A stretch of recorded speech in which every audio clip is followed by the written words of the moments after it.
let's talk about The Acid Room, the psychedelic trials and tribulations of Hollywood Hospital, a 2022 little pocket history of an institution that operated between 1957 and 1968, taking patients through an estimated like 6,000 LSD trips. Accompanied, supervised, as a research thing, as a thing of trying to help people with alcoholism, depression, sort of general anxiety and stuff like that. This was before LSD was actually declared a substance one. Schedule One substance by Lyndon Johnson, which then cascades up to Canada. It's written by Jesse Donaldson, who is a reporter, author, and journalist whose work has appeared in Vice, the Tyee, Calgary Herald, West Ender, and the Vancouver Courier, among others. And Erika Dyck, a professor and a Canada Research Chair in the history of health and social justice at the University of Saskatchewan. And I should first off say, as a little pocket history, this is written in a very accessible, entertaining manner with a lot of really interesting figures in it.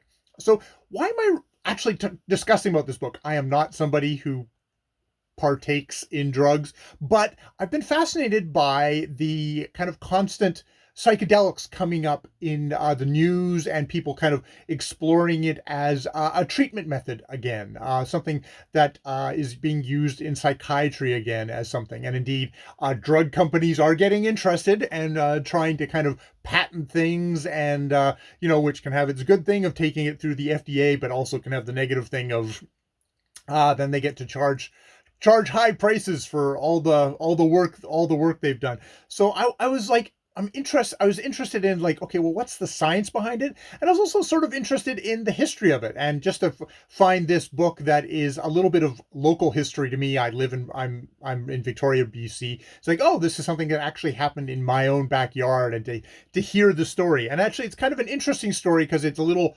microcosm of what happened at the time, as well as, what's going to happen in the future. So yeah. So this is actually a book that is kind of made possible because the patient files from the Hollywood Hospital were actually finally being able to get access to.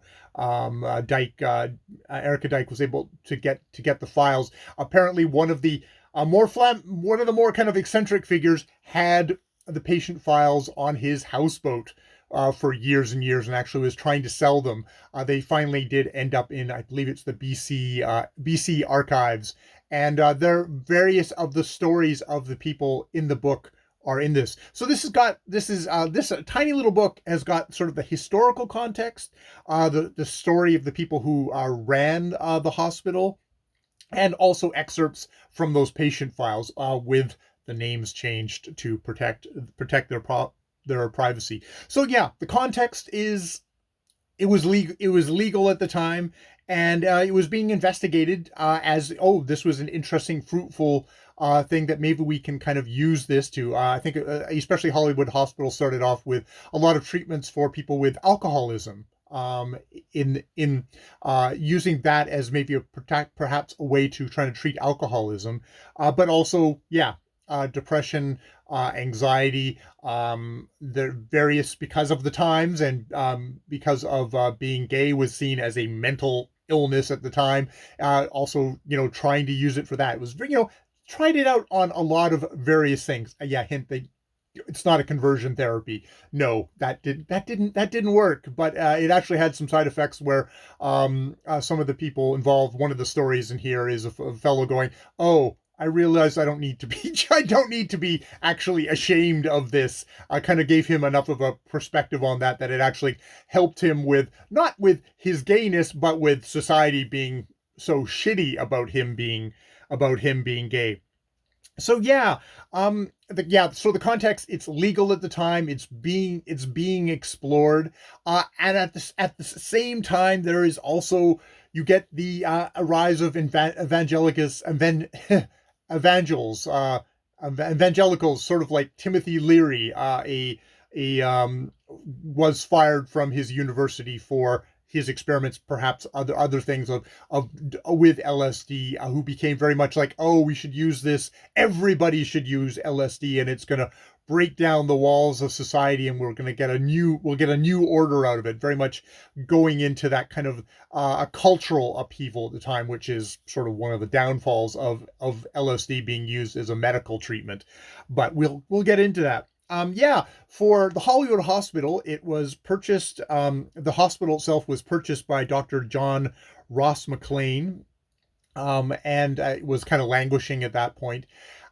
He ended up teaming up with a fellow named Al Hubbard, Captain Trips Hubbard, who, yeah, he's born in 1901, died in 1982, was an American who was definitely the psychedelic missionary, an inventor, a rum runner, a government agent, sort of fled to Canada, and was one of these guys who was like going across the continent with a suitcase full of LSD, trying to get people interested in it. Was sort of the main supplier of the hospital for getting a supply of the drug from the manufacturer. There was limited actual manufacturers, not the basement chemists who did end up springing up. He was very much kind of a very flamboyant figure. Seemed to have a lot of stories.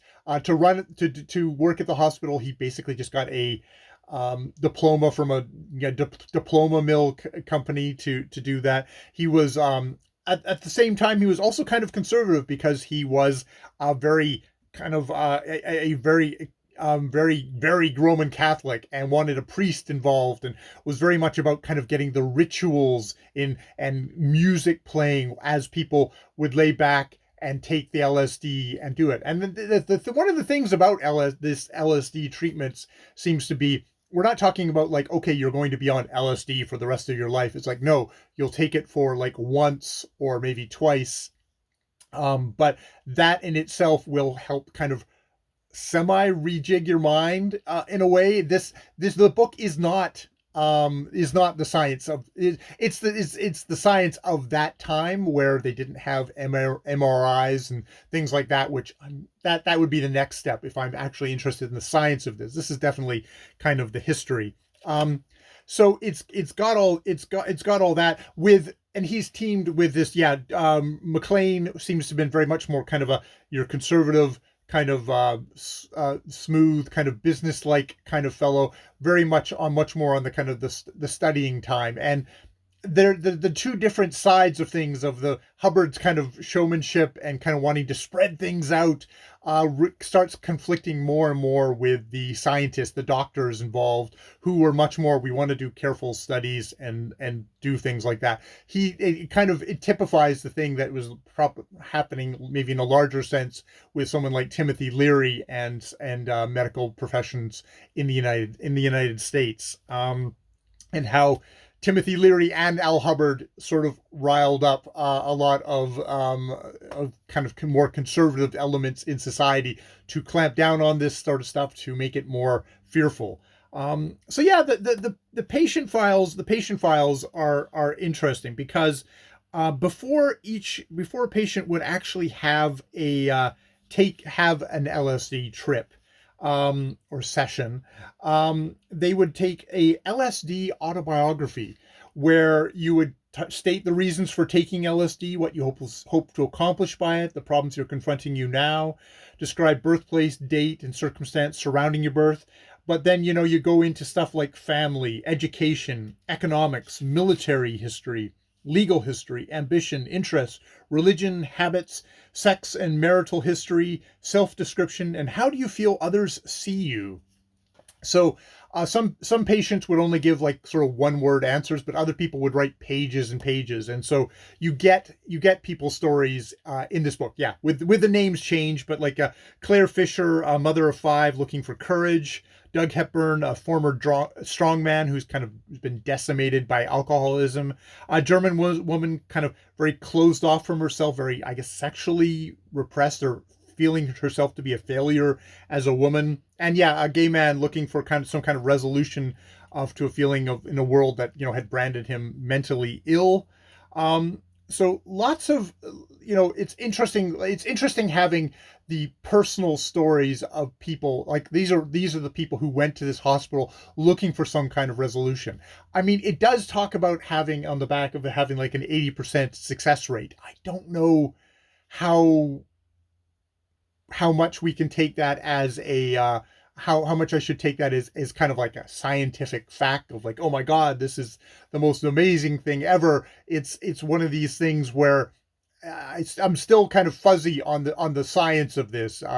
You really do get the people who are like, wow, this could just change everything, and it's the panacea that's gonna help everybody. If you've got problems, you're gonna take this, which is like, and then you have, I'm much more interested in like looking at scientists who are saying like, okay, what exactly does this do? It's kind of hard to say. And the idea of the placebo effect of like, if you tell people, this will help you explore and change your mind, will people believe that enough that they will just they'll do that themselves just through the power of suggestion? And I mean, I guess, does that matter? It does matter if it's the FDA or somebody else looking at this, Health Canada, and saying like, "Are we going to fund this?" And just what are the consequences on people's minds? There is so much misinformation about something like LSD, so much that I'm aware of. It's like the whole idea of the acid flashback is something that I'd heard so much growing up as something like, oh, hippies are always having acid flashbacks because they took too much acid and stuff like that. That seems to have actually be that seems to be an incredibly, incredibly, incredibly rare thing versus like, alcoholism. Like, how many people does that kill a year from very demonstrable kind of horrible effects that overuse of alcohol has had on the body versus something like LSD. But yeah, yeah. So, I mean, with this, the story the book tells, it is that conflict between the kind of more medical side of things versus the kind of the culture wars side of things that ends up dooming a place like the Hollywood Hospital. Linda Johnson declares LSD a Schedule One substance, and not too many years later, that leads to sort of the downfall of Hollywood Hospital, where there's no longer a source for legal LSD, and Hubbard kind of goes off into obscurity. But it also is like, okay, well, did we learn anything from this? We are now getting the rise again of LSD. Seems to be using much more is much more of a medical model going forward in it, but you can always see that. I know just from looking at documentaries on Netflix that people can get like, wow, it's amazing how it can change your mind. And it's just like, I'm always really skeptical when people make kind of big claims like that. That seems you're selling something, or you're just kind of you're using fuzzy logic. It's like, if you were gonna ingest something like that, that would be not those would not be the people I would trust to take something like that. But yeah, it's like an interesting little snapshot into British Columbian history, entertainingly told. I mean, for as much as Al Hubbard probably did not help, he very much helps for this story as being just this kind of really wild, interesting character. In our thing, he and Leary met, and apparently, for the most part, did not get along. I think they reconciled in the end, but they maybe were too. I think the Dyck speculates that maybe they're just a little bit too much alike for them to actually be able to get along. Yeah. So yeah, an interesting little snapshot of history. It's kind of entertaining stuff. This is the kind of stuff that needs to get produced about local history. If I for me to read it. All right. I've been Jay. More videos later.